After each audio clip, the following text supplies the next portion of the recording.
I didn't expect to be humiliated in front of my entire family that day, especially not by my own brother and Uncle Bud. Even more than the sting of their words, it was what my daughter did. Next, that I'll never forget, it was a Sunday, hot, sticky, and loud one of those classic family BBQs with folding chairs, cousins chasing each other, barefoot, and the smell of charcoal and overcooked burgers hanging in the air. Everyone was there.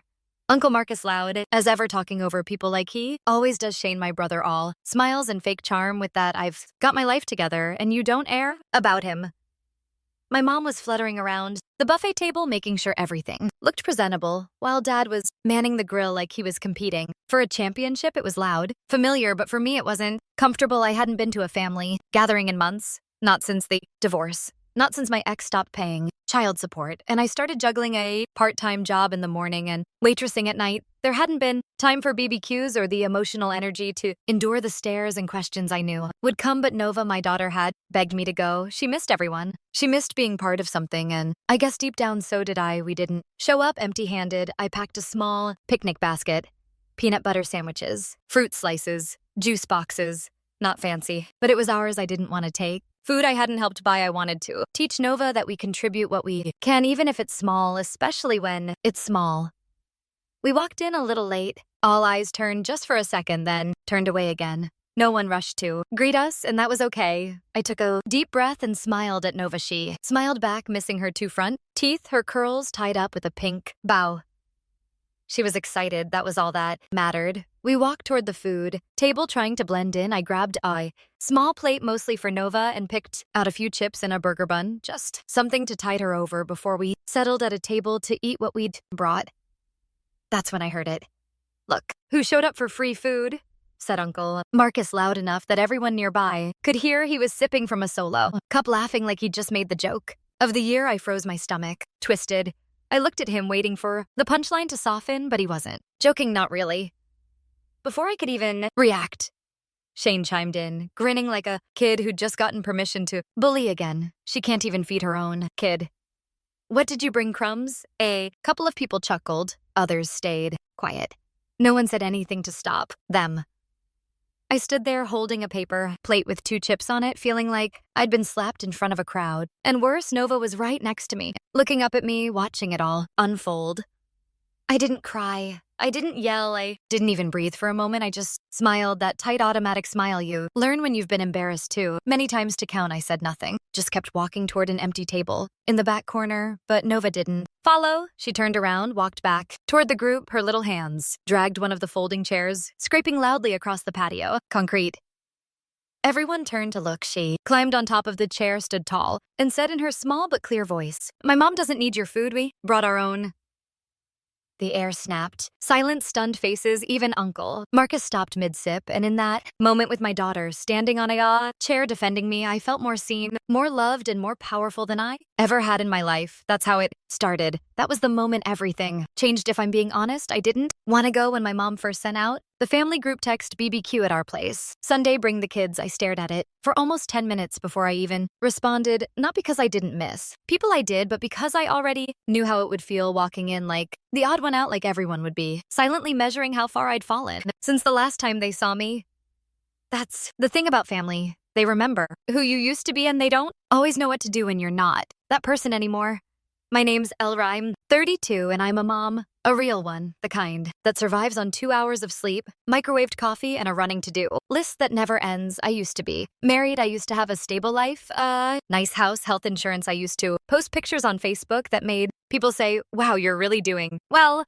And then it all fell apart when my husband left with no warning, no apology, no interest in staying involved. It was like someone flipped a switch. One day, I was a wife. The next, I was a single mom scrambling to keep the lights on. He stopped sending money. After the second month, I'm figuring things out. He texted once. That was the last time I heard from him. I work 2 jobs now, morning shifts at a bakery and evenings waitressing at a small Mexican restaurant downtown. I sleep about 5 hours a night, and I haven't had a day off in 7 weeks. But I'm raising my daughter. I'm showing her what strength looks like, even when I feel like breaking. That's why it took me so long to say yes to the BBQ. I didn't want Nova to see me shrink in front of our family. I didn't want her to feel like we were less than But Nova's heart is bigger than mine. She kept asking, "Can we please go, Mom? I want to play with my cousins. I want to see Grandma."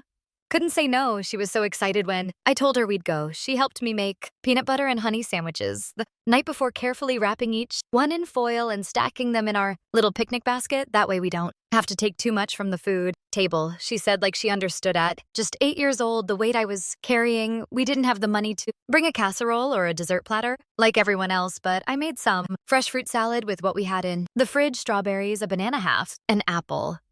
It wasn't impressive, but it was ours, and that mattered to me. When we pulled up to my parents' house, the driveway was already full.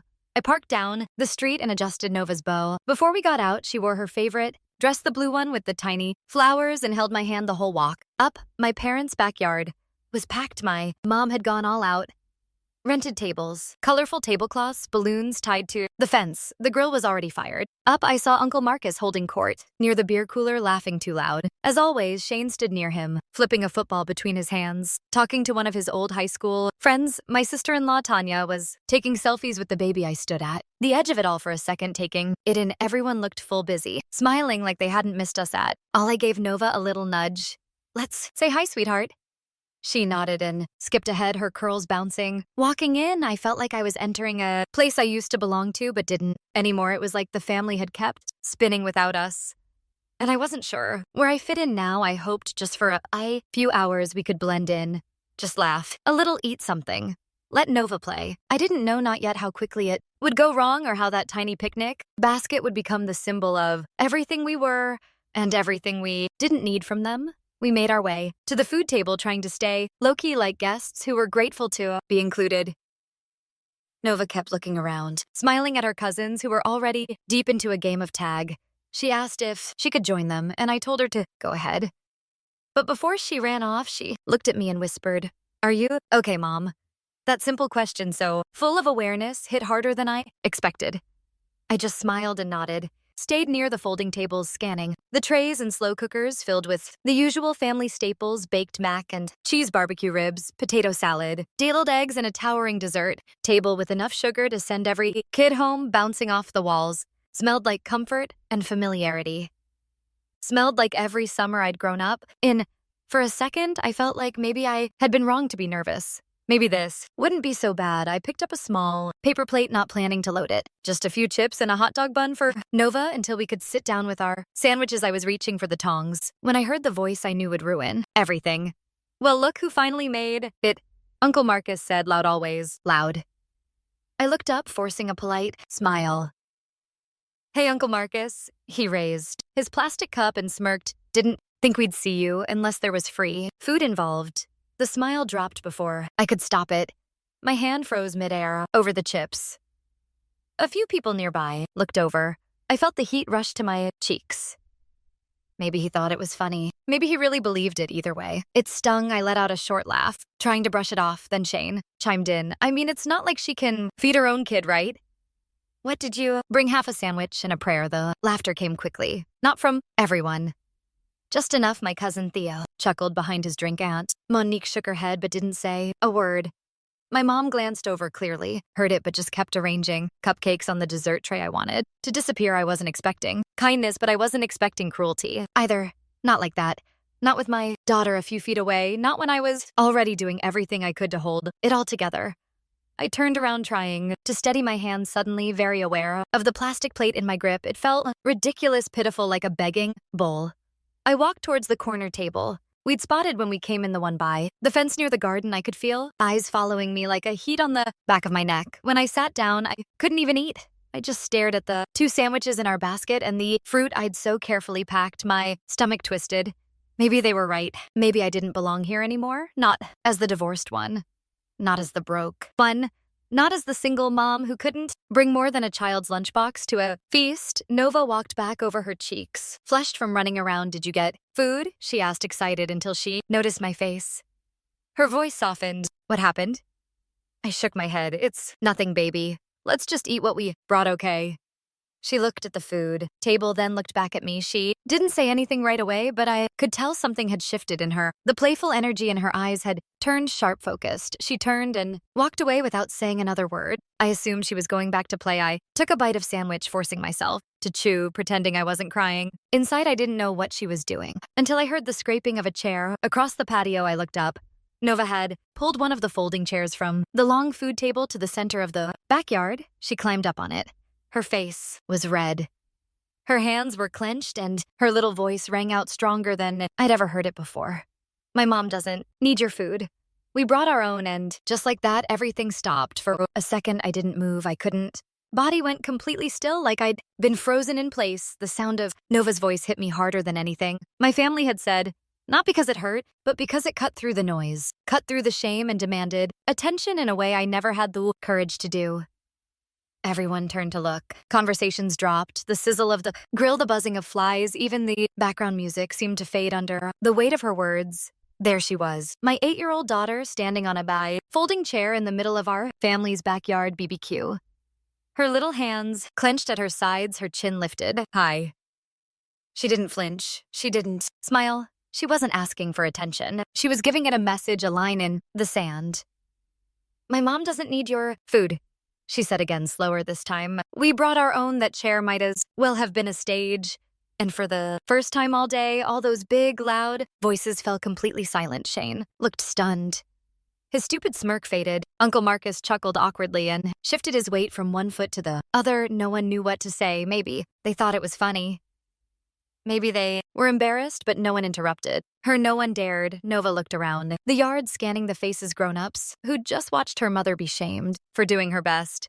Her eyes landed back on me, and in that moment I saw her as more than just my daughter. I saw her as a protector, a mirror, a child who understood what dignity looked like. Even before she knew the word for it, I stood up. My legs felt like jelly, but I walked toward her. As I reached for her hand, she climbed down from the chair, like it was just something she had to do. Nothing dramatic, nothing planned, just right. She looked up at me and whispered, "Are we leaving?" I shook my head. We're eating our food. And that's exactly what we did. We went back to our little table in the corner of the yard, unfolded our napkins, unwrapped our sandwiches, and ate the fruit salad. Was warm by then. The sandwiches slightly squished from the walk, but it was the best meal I'd had in months. Not because of the food, but because of what it meant. Across the yard, conversation started up again. Slowly, hesitantly, but the energy had changed. Nobody made another comment. No one laughed at us anymore. Some people looked over now and then, curiosity or guilt in their eyes. A few avoided looking at us entirely. I saw my mom look from us to Uncle Marcus and then back again. She didn't say anything, but I caught a flicker of something in her face. Maybe shame, maybe realization, maybe regret I didn't know and I didn't need to. Nova sat with her legs crossed, eating and chatting like nothing had happened. Like standing up in front of the whole family wasn't a big deal. She offered me one of the juice boxes and said, "Next time we can bring cookies too. You make good ones." I nodded. My throat was tight. Couldn't speak without breaking that. Was the moment something shifted inside me. Not just pride, though. I felt it so fiercely I thought my chest might burst. But something deeper. A kind of clarity, a kind of quiet knowing that I didn't owe anyone an explanation for the life I was building. For so long, I had let other people's opinions weigh on me. I'd let shame follow me into rooms like a shadow. I'd felt the need to justify, to explain, to prove that I was trying, that I wasn't lazy or failing or broken. But my daughter didn't need proof. She already knew that moment. Her on that chair, her words carrying more strength than any adult in that yard, became the turning point, not just of the day, but of something bigger. It made me see myself through her eyes, not as someone barely scraping by, but as someone who never stopped showing up, even when it was hard. She didn't stand up because I told her to. She stood up because she saw something wrong and believed it should be made right. That's how you know when you're raising someone strong. And that's when I knew I didn't have to shrink anymore. I didn't have to eat my lunch in the corner like I was lucky just to be there. I was there because I belonged. Because we both did. As we sat there at that weathered plastic table with our slightly soggy sandwiches and warm fruit salad, something inside me felt different. Not louder, not braver, just still, like my bones had finally unclenched after holding tension for too long. For the first time in years, I didn't feel the need to explain myself. I didn't have to prove I was trying hard enough or defend the choices I'd made to survive. Nova had already done what I couldn't. She made it impossible for anyone in that backyard to ignore what had just happened, and more importantly, why it mattered. I watched her eat, swinging her legs beneath the chair, happily humming to herself, her pink bow tilted slightly from dragging the chair across the patio. She didn't seem burdened or embarrassed. She seemed proud and free, like she'd done what needed to be done, and now she could just enjoy her sandwich in peace. And me, I was still trying to wrap my head around it. That tiny voice of shame. Inside me, it was quieter now, that voice that always said, "You're not doing enough, you don't belong here. You're the failure in the family." That voice that had followed me into every family event since the divorce. It wasn't gone, but it had been knocked off. Its pedestal. Nova had taken that voice and kicked it in the teeth with a single sentence. Across the yard, Uncle Marcus was suddenly a lot less chatty. He was still near the cooler, but he wasn't holding court anymore. Shane had walked off with his football, throwing it to himself like he needed to be somewhere. Anywhere else, a few relatives gave me glances I couldn't quite read. Some looked awkward. Others seemed quietly impressed. And one, my Aunt Renee, actually came over. She didn't say much. She just walked up to the table, placed 2 bottled waters in front of us, and said, "She's got guts just like her, Mama." I blinked, "Thank you." Then she walked away just as quietly as she'd come. I looked at the 2 waters and smiled. Maybe it was small, but it felt like a peace offering, like someone had finally seen the full picture instead of just judging the frame. We finished, eating in the shade, not rushed, not anxious. Nova told me about the game she was playing earlier and asked if we could make our fruit salad again next weekend. She said next time she'd add blueberries because they taste like summer. I kept nodding and smiling, but my mind was racing, not in a chaotic way, more like the fog was clearing for the first time in forever. I kept thinking about how long I'd kept my head down, how many family gatherings I'd skipped just to subtle digs disguised as jokes. And yet, here we were. We'd stood our ground, and we were still standing. Later, as people started packing up, the balloons wilting in the heat, the grill turned off, kids slurping the last of their sodas, my mom came over. She didn't mention what had happened, directly. She just looked at Nova, smoothed a curl behind her ear, and said, "You're a brave girl." Nova looked up at her and replied, "She's brave, too." Pointing at me, it took everything in me not to cry right there. My mom gave me a look I hadn't seen in a while. Not pity, not concern, something closer to respect, maybe even pride. Then she nodded once and turned to help Dad with the folding chairs. We didn't stay much longer. As we walked back to the car, Nova held my hand tight. "Did I do something bad?" she asked suddenly. I stopped and knelt in front of her. "No, baby. You did something very good. You stood up for someone you love and you weren't afraid." She smiled, satisfied. "Okay." When we got home, I unpacked the leftovers, tucked her into bed, and sat on the couch in silence. I thought about the shame I had carried for years, how heavy it had been, how much space it had taken up in my life. But that night, it felt lighter, because now every time that shame tried to creep back in, I could picture her standing tall on that plastic chair, her voice cutting through the noise like a spark in dry grass. And I'd remember I wasn't the problem, their cruelty was, and my daughter, she was the answer.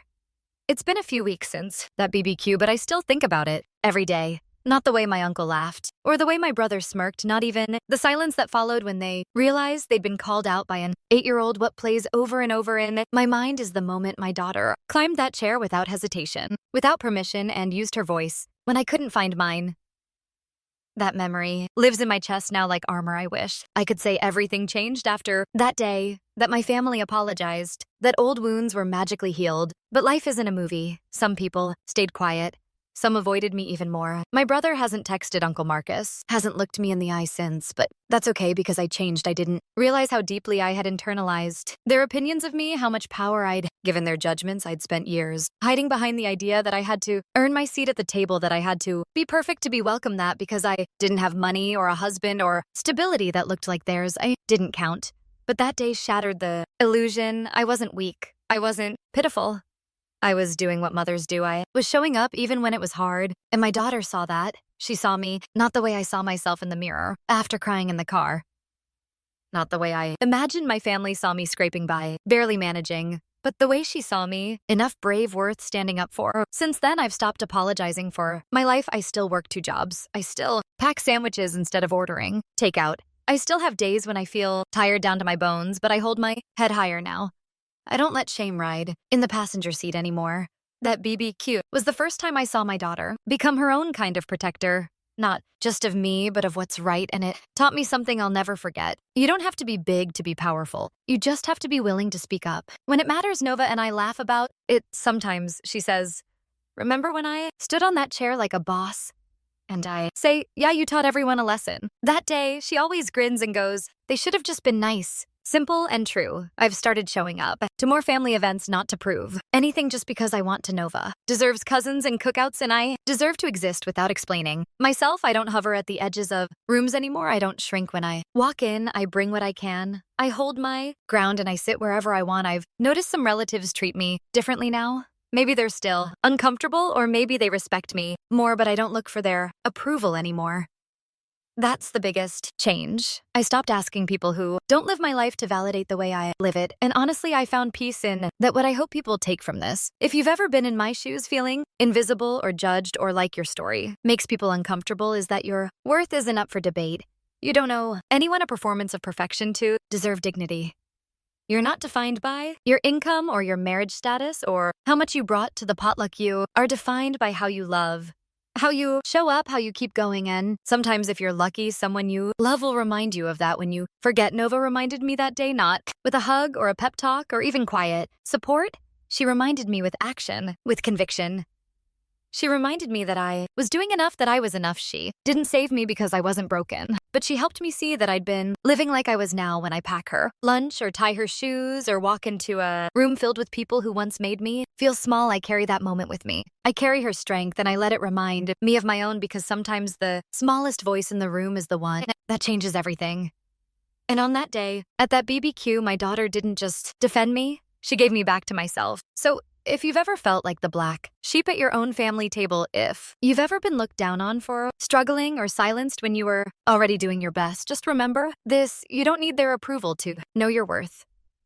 You don't need their food to feel full, and sometimes strength doesn't sound like shouting. Sometimes it's an 8-year-old girl standing on a chair telling the truth. If this story touched you, if it reminded you of your own strength or someone else's, please like the video, share it with someone who needs to hear it, and leave a comment. I'd love to know, has anyone ever stood up for you in a moment you couldn't stand up for yourself? And if you want more real, raw, and honest stories like this, subscribe to the channel. This is a